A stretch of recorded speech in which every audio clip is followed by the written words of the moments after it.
Assalamualaikum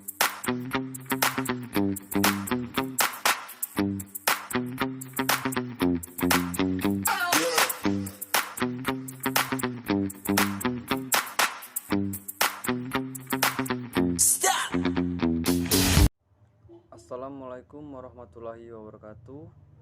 Saya Putama Nanda Gusomba, NIM 1911270050. Saya dari Prodi Tadris Ilmu Pengetahuan Sosial Universitas Islam Negeri Bengkulu. Di sini saya akan menjelaskan tugas ujian akhir semester saya dengan mata kuliah Patologi Sosial yang diampu oleh Bapak Sepri Yunarman, MSI. Sebelumnya saya dan kelompok telah mewawancarai seorang waria, yaitu yang bernama Rio, umur 17 tahun, asal daerahnya yaitu di Betungan, agama Islam, pendidikan SMP, pekerjaan pelayan toko. Menurut beliau, dampak menjadi waria yaitu banyak menghadapi masalah dalam kehidupan di luar dan di dalam. Sebagai konsekuensi pemilihan hidup sebagai waria, mereka mengalami kebingungan untuk mengenali identitas mereka tersendiri. Mereka lebih suka berperan sebagai wanita dalam melakukan kehidupannya sehari-hari. Untuk penjelasan dari penyimpangan seksual terhadap waria tersebut ialah merupakan suatu fenomena yang dapat kita temukan di kalangan masyarakat. Wanita pria ialah laki-laki yang suka berperan sebagai perempuan dalam menjalankan kehidupannya. Waria yaitu singkatan dari wanita pria.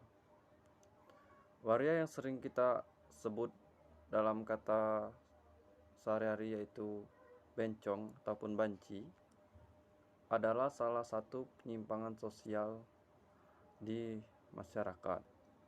Untuk dampak waria terhadap masyarakat itu sangatlah buruk. Pandangan masyarakat kepada waria sangat beragam. Salah satunya masyarakat menganggap waria sebagai penyalahgunaan norma dalam kehidupan. Tapi ada beberapa masyarakat yang menilai waria hanya interaksi dia dengan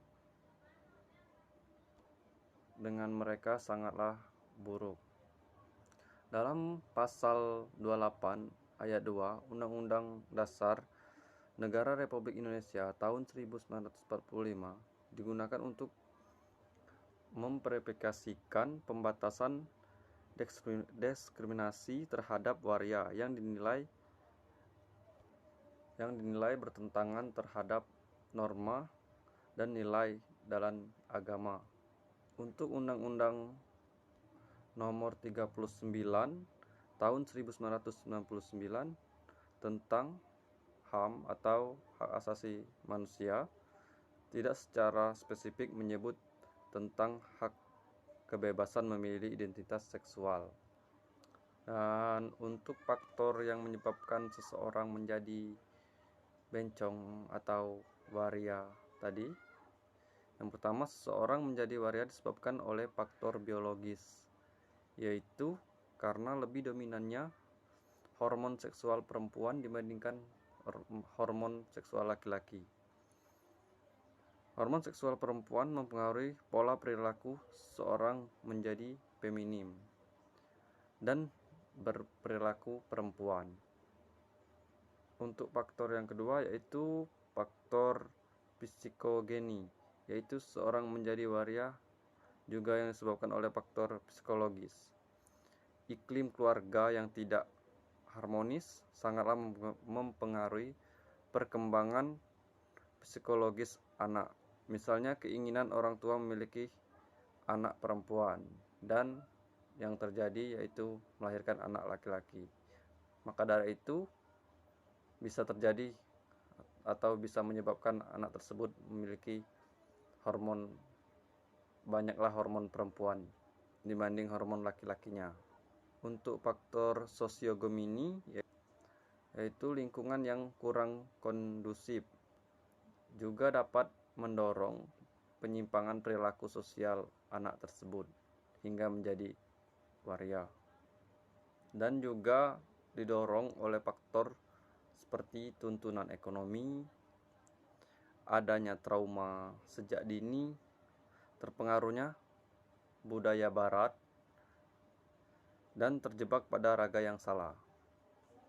Dan yang terakhir yaitu upaya pengobatan terhadap bencong atau wanita pria. Yang pertama itu dari pihak keluarganya masing-masing untuk yang terdekat, mencarikan pasangan hidup yang tidak sejenis.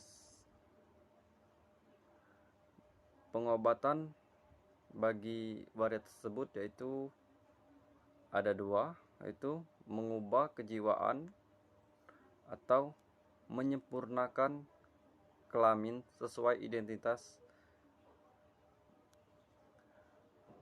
gender yang paling dia mau. Yang kedua yaitu mengubah gaya hidup dan pola pikir orang tersebut untuk cara berpakaian dan cara berbicara yang diutamakan. Menggemari gaya hidup seperti laki-laki normal, kurangi berkumpul dengan teman perempuan, bergaul layaknya seorang lelaki,